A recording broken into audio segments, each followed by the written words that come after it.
Direct sunlight can be super unflattering. It shows every pore and casts really ugly shadows. And Tony, you have a solution for that. For 20 bucks, you can get a kit that includes diffusers and reflectors, and we're going to show you how to use all of them. Up first, the diffuser, which casts a very flattering shadow. Basically, you want to hold it between your subject and the sun.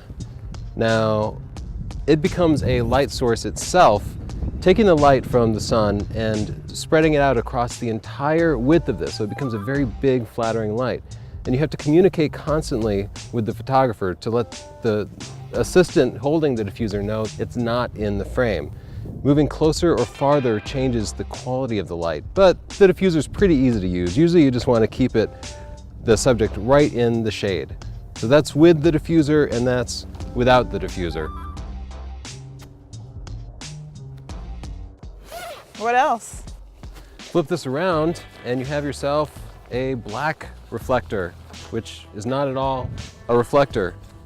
Some people call it a scrim or a gobo, but basically it just absorbs all light and casts shade a little more perfectly.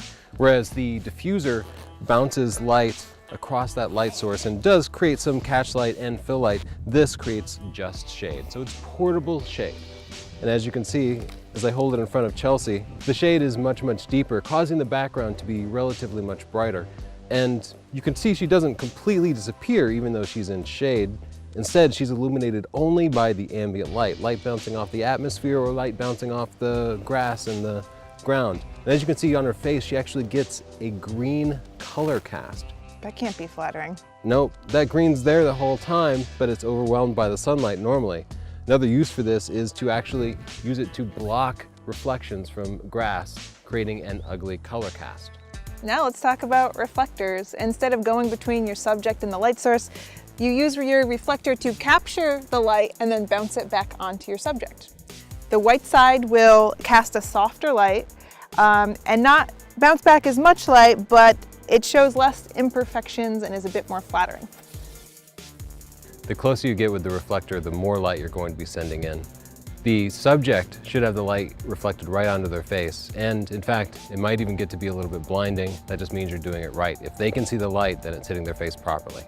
In this situation, the white side actually isn't enough, so I would switch to the silver side, which would give you more light, but it's harder, so it's a bit less flattering, but it will provide more fill.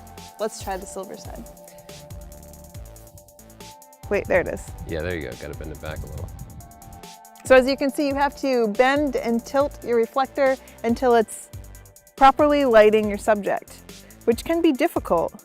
Because the silver is so reflective, any little variation in the position of the reflector can cause drastic changes on your subject's face. That means picture to picture could be very different depending on who's holding it. It's a really tough job to be holding the reflector. It's uncomfortable too. Let's also try the gold side. Here, Tony, we'll switch. The gold side adds some warmth to your photo. It's similar to the light quality of the silver side, but I don't think that the warmth that it provides is that natural, so I don't usually use it, but I'll show you anyway. That looks pretty nice, actually. You look like you're in the sunset. It's blinding me. How do you feel about it? Blind? Smile so I can see if it makes your teeth golden. Your teeth have a tan. In some cases, you can actually have your model hold the reflector to bounce light up from beneath. And sometimes they'll just throw a little curve in there. And again, if they can see the reflection of the light, then it's working properly. That's with and that's without.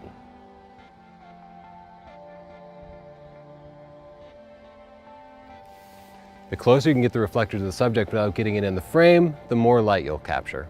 But what if you don't have an assistant? You can get an inexpensive stand, but maybe they don't work so great.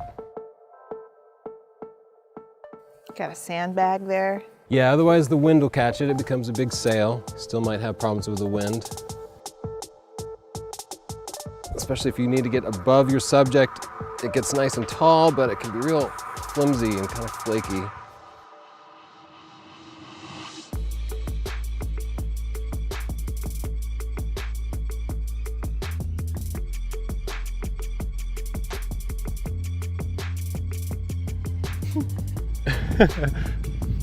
And this is the challenge with these stands. As you can see, the wind is catching it and pushing it towards me.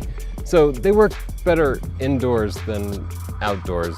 Outdoors, you pretty much need an assistant to help you out. There are other benefits to having a person over a stand too.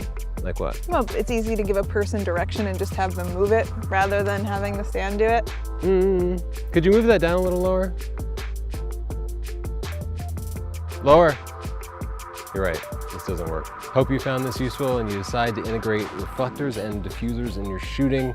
That $20 investment will give you a lot more than buying a $5,000 camera kit, I promise.